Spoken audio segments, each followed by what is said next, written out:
Hello আমার প্রিয় বন্ধুরা, আমি তোমাদের অমিতাভ স্যার। সবাইকে আমার ইউটিউব চ্যানেলে স্বাগত জানাচ্ছি। আজকে যে বিষয়টা নিয়ে গল্প শুরু করব, সেখানে একটা টার্ম বা একটা শব্দ খুব বারবার ঘুরে ঘুরে আসবে। সেই শব্দটা হলো ব্যর্থতা, যেটা আমাদের সবার সঙ্গেই, যারা আমরা একটু বড় হয়েছি তাদের সবার সঙ্গেই কম বেশি কোনো না কোনো বার কিছু কিছু ক্ষেত্রে ঘটেই গিয়েছে। এই ব্যর্থতা আমাদের অনেক কিছু শিক্ষা দেয়।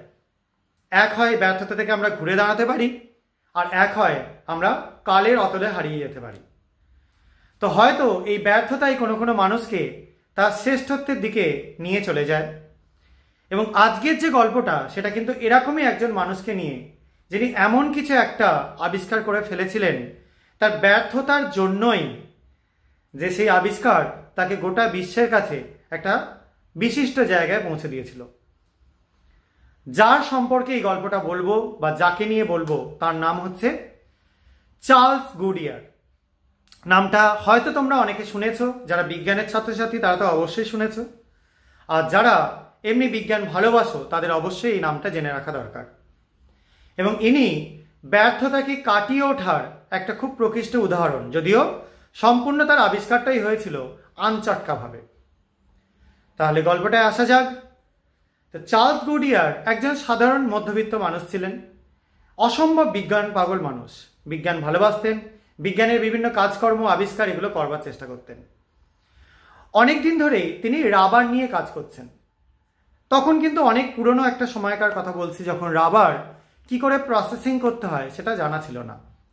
মেনলি ইউজ করা হতো আইসোপ্রিন বলে একটা জিনিস, পলি আইসোপ্রিন, যেটাকে আমরা কাঁচা রাবার বলে থাকি, যেটা প্রকৃতি থেকে আমরা রাবার গাছ বা এরকম টাইপের কিছু জিনিস থেকে পেয়ে থাকি। রাবার গাছ থেকে সব থেকে বেশি পাওয়া যায়। এগুলো একটা সমস্যা হচ্ছে কি, খুব বেশি গরম হলে এই রাবারটা গলে যায়, আবার ঠান্ডা হয়ে গেলে, এটা খুব বেশি ঠান্ডায় গেলে গুঁড়ো গুঁড়ো হয়ে যায়। এই দুটো প্রবলেম খুব মারাত্মক প্রবলেম। রাবারের তৈরি কোনো জিনিস বেশি গরমে টেকে না, আবার খুব ঠান্ডা থাকলেও সেটা আবার টেকে না। তো এই গুডিয়ার বলে যার কথা বলছি, তিনি কিন্তু এটা নিয়েই কাজ করবার চেষ্টা করেছিলেন, যে এটাকে যদি কিছু ভালো করা যায়, আপডেট করা যায়। কিন্তু এই আপডেটের চক্করে তার রীতিমতো বাড়ি থেকে শুরু করে সমস্ত কিছু একদম বিকিয়ে গেল। বিজ্ঞানের আবিষ্কার করতে গেলে অনেক বিজ্ঞানীকেই তার অনেক সম্বল, আশা, ভরসা সব কিছুকেই ত্যাগ করে দিতে হয়। তো গুডিয়ারও তার ব্যতিক্রম কিছু নন।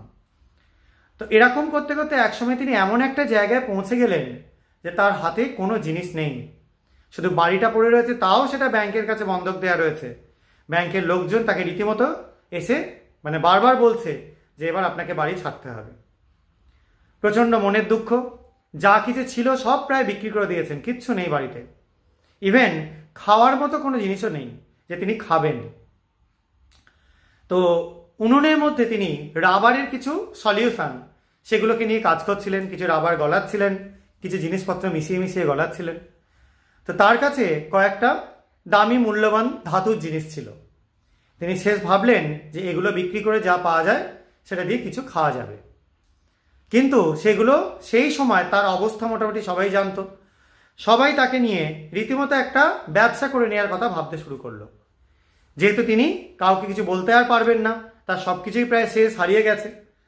তো কিছুজন খারাপ লোকজন তারা তার ওই জিনিসগুলো, যে কটা জিনিস তার কাছে সহায় সম্বল ছিল, সেই ধাতব জিনিসগুলো খুব অল্প দামে সব কিছু কিনে নিল। গুডিয়ার আরও বেশি মনের দিক থেকে ভেঙে পড়লেন। না, এ জীবন আর রাখতে পারা যায় না, এরকমভাবে বেঁচে থাকবার কোনো মানে নেই।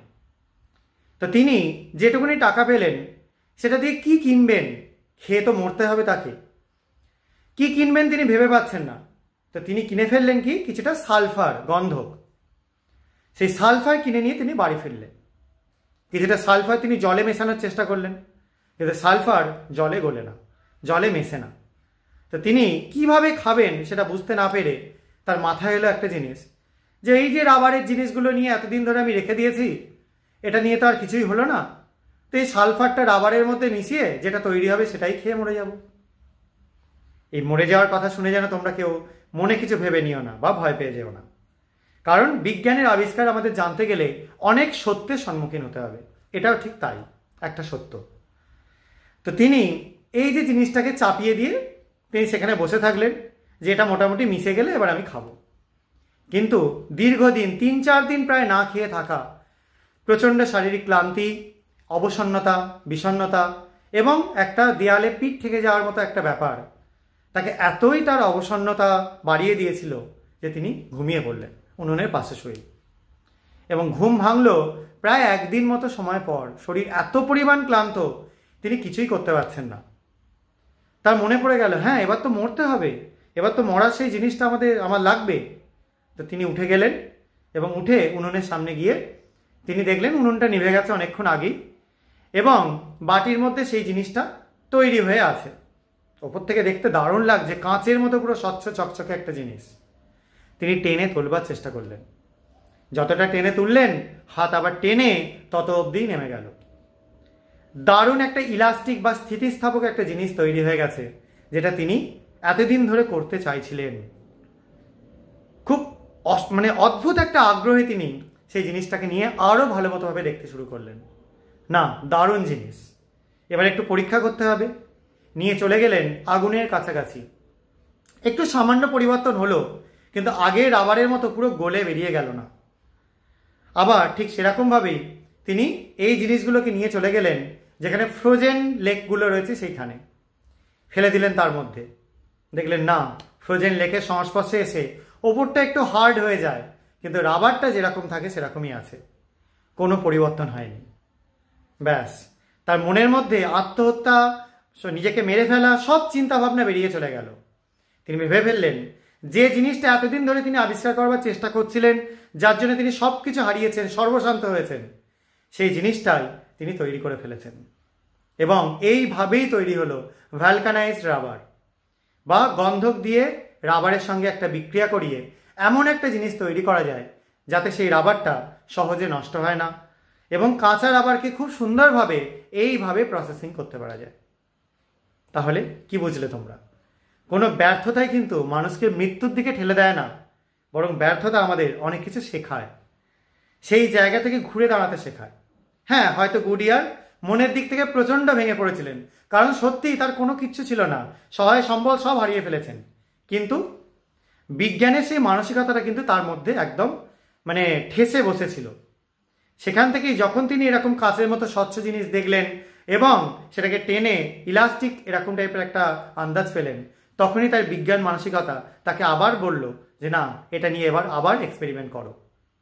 এবং সেটা করে ডেফিনেটলি আজকে যে আমরা এই যে রাবারের বিভিন্ন রকম জিনিসপত্র ব্যবহার করতে দেখতে পাচ্ছি, এই সব কটাই কিন্তু ভ্যালকানাইজড রাবার। কারণ ভ্যালকানাইজড রাবার সহজে নষ্ট হয় না এবং কোনো রকমভাবে সহজে ক্ষতিগ্রস্ত হয় না। তো আশা করা যায় তোমরা এরকম একটা গল্প শুনে তোমাদের ভালো লাগবে। আর যদি এরকম গল্প ভালো লেগে থাকে, চ্যানেলটা সাবস্ক্রাইব করো এবং ভিডিওগুলো লাইক এবং শেয়ার করো। আর কমেন্ট করে জানিও গল্পগুলো কেমন হচ্ছে।